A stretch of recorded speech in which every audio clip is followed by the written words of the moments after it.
Alright, I got the motor out of this pig, ready to swap my 5.3 in, but I wanted to take a quick look at these plugs quick and see what you guys think.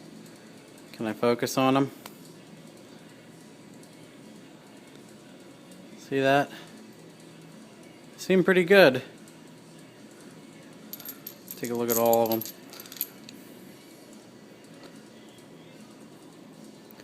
I don't know if you want to tell me what those little spotty spots are. Maybe it's normal, maybe I lifted a head. Is that shit cooling or what? I don't know. You let me know. I don't read plugs. I don't have that skill. Carburetors and plug reading. If the plug's melted, I know something bad happened. Otherwise, you know, I don't see little nicky nicks for detonation or anything. The other cylinder head was okay. Where I got those bitches at? Put them on top of the car.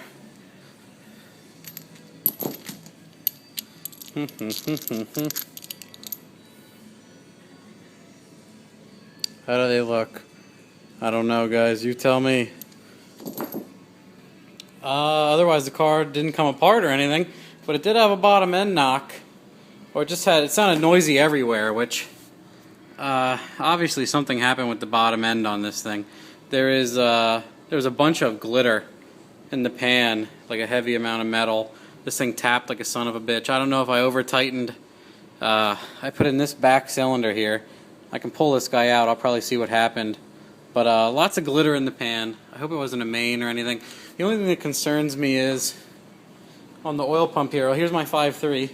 I got the oil pump, ZR1 cam, all that shit in here already. Windage tray from the other motor. I cleaned it up a little bit. Carb cleaner, I wiped it off and shit. And the pickup I cleaned out pretty good and made sure that was good. The only thing that's weird is it normal for these? I mean, until you tighten down this stud and that stud. I'm paying attention to this now. I don't know if I had a problem because I did this incorrectly, but I've done it so many times I never even cared, but now I'm second guessing myself. I just put this in with the little O-ring on it, and you know, it moves up and down and side to side a little bit, but after you tighten the studs, it's fixed. Like it's pretty tight. I just wanted to know if that was normal. You guys in LS1 Tech maybe you can tell me, Turbo Forums.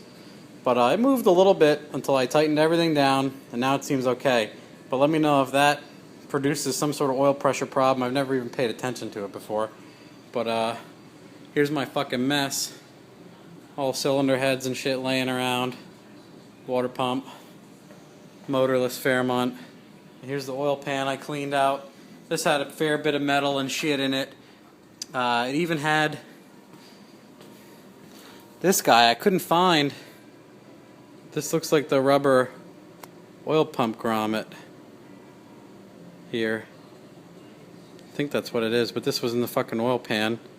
So hopefully that's not an issue or anything. I don't know. We will see as I go and what you guys say, but that's as far as I am now. I'm gonna throw this oil pan on, RTV the corners, throw the timing cover on, roll the motor over, put the water pump on. Then I gotta get the valve spring tool and I'm gonna swap all the valve springs onto these heads. I thought about just throwing my heads on that have the springs in them already. This is the that's the 241 Corvette head, and that's the truck head. I mean, I guess I could buy gaskets if I can get them soon enough and just put the these heads back on with the valve springs in them, but why not just use this one unmolested for now until I ruin both of them.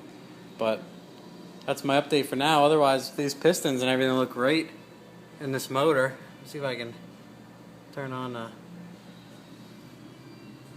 great, really. That one was scorched, but I swapped it and I haven't had a problem since then.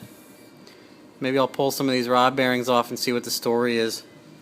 See maybe if I can I have delusions of grandeur sometimes for this motor of 4853 block are the same thing, and you can punch a 5.3 block a little bit and get an Eagle rotating assembly, make like a 363, but by then you're like 3 Gs deep into a bottom end that you might trash the same, so we'll see what I do.